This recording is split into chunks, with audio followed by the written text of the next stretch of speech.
What's up everyone, Marinok here, and I'm here with a quick video. Actually recording this on the work budget build PC as my main driver is offline right now.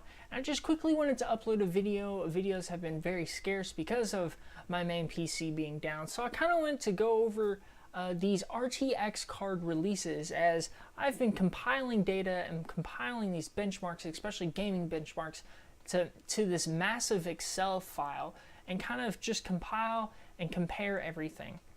And as you can see at the top, everything was done in 4K maximum settings, 4K resolution, natural 4K. Most systems are with an 8700K, around 16 gigabytes of RAM with some sort of SSD. So a lot of these systems were similar. And as you can see, we got pretty consistent numbers. I'm very confident in these numbers. As you can see, here's the 2080 Ti, 2080, 1080 Ti, 1080, Vega 64. You can kind of pause and look through this massive Excel sheet as a bunch of statistical analysis here. There's some other notes here, but I can kind of break that down in this kind of PowerPoint. As you can see, these are the average benchmarks for that RTX 2080 Ti card. You can see the Deus Ex Machina DX Direct 12, that's what the DirectX 12, that's what that abbreviation for, and that TR, that's the newest Tomb Raider DirectX 12 statistic. As you can see, that Hitman, GTA 5 doing wonderful at 4K maximum settings, that Far Cry 5, the new Crysis 3, I've been told, doing wondrous at that around 80 FPS, and that Doom number is extremely high at maximum 4K settings. That game is beautiful, as well as Destiny 2 is massively beautiful, especially if you're playing in 4K, and I bet that 72 FPS is wondrous. And we'll go to this RTX 2080. Again, feel free to pause the video if you're just looking through the kind of benchmarks and you're kind of seeing where you want to aim at and what you want to see. This is just a conglomeration of a bunch of benchmarks. As you can see here, the Deus Ex Machina DirectX 12 drops down to about 38 FPS at the 2080. So if you're playing at 4K maximum settings and want to stay above that 30 FPS, that 2080 is going to be your best bet, especially since nothing here drops below 30. If you want to stay above that 60 FPS on GTA 5, Hitman, Far Cry 5, you're still going to do wondrous with this RTX 2080. And I'm happy to see these benchmarks do extremely well. You can actually see this performance chart kind of comparing it to the GTX 1080 Ti, with that GTX 1080 being the baseline at 100%. So there's a 23% increase with the 2080 Ti, and as many of you may know, the RTX 2080, it seems to be kind of a rehashed 2080 Ti, especially when you're not using that direct learning and super sampling processing and not using ray tracing, since not a lot of ray tracing programs have been out there, especially for gaming. I know late October there's supposed to be a massive ray tracing patch being put out for a lot of games. So that 28% increase based on that 2080 Ti and only a 5% increase on that 2080, or kind of got that backwards. There's a 28% difference on that 1080 and only a 5% difference or increase on that 1080 Ti. But as you can see, that 2080 Ti, the RTX 2080 Ti, does massive performance increase of almost 50%. Highly recommended, but the only downfall is that release MSRP. And as you can see, this average FPS dollars, we took an average FPS of around similar games, so Hitman, GTA 5, Battlefield 1, Metro Last Light, all these frames per second was around the 90 to 100 FPS with these the 2080 Ti. So they were very similar FPS. You can't compare something statistically if it's getting 30 FPS and if it's getting 120 FPS. So we got these similar numbers.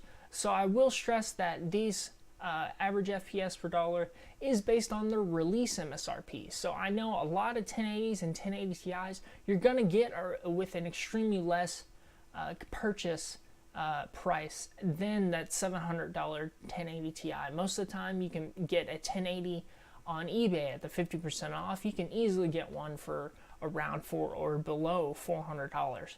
So that MSRP and that average FPS per dollar is going to extremely skyrocket. So that is a massive increase for those who are trying to get the best bang for your luck. It looks like it's still going to be that 1080 Ti, and especially with that MSRP on the RTX 2080 Ti, that extremely hurts that average FPS per dollar. But as everybody else was saying, if you're looking for the best of the best, that is definitely what you need to go with. And lastly, I am extremely proud of this chart, because this is kind of a chart of what I think NVIDIA should be kind of analyzing to kind of go off their pricing. I know that they're just going to keep exponentially increasing the prices and keep making profits, but depending on what they can do, this is kind of a statistical analysis of what the MSRP should be based off their performance. So taking off of this slide, the 23% increase, the 28% increase, and the 44% increase respectively with each card kind of creates this MSRP of relative to that price. So that GTX 1080 being the baseline once again, so that 23% increase, if they kept that $549 MSRP, that's US dollars, and took that 23%, I guess, from the 1080 to 1080 Ti, you're getting around the release date MSRP of that 1080. So I am 100% okay with that release date MSRP, especially if you're going with that 549 baseline. And as well as the 2080, statistically that is similar to what it is. So it's $100 increase, but if you're wanting to push the pool, especially for the analysis of what the initial gaming is, I could give it $100 leeway. So I'm extremely okay with that $799 MSRP, especially since, again, that ray tracing kind of info and that direct learning, neural networking-esque kind of comes into play and increases those performances. So I'm okay with that $799 performance, as statistically it should be around $705. But the RTX 20 Ti, I am extremely happy I kind of went into this, because there is a $400 difference between the statistical MSRP and the actual release date MSRP. Statistically, it's a 44% increase from that 1080 Ti, so 44% increase from 549 MSRP should be around $791.68. Just kind of throw the cents out there. That's just statistics.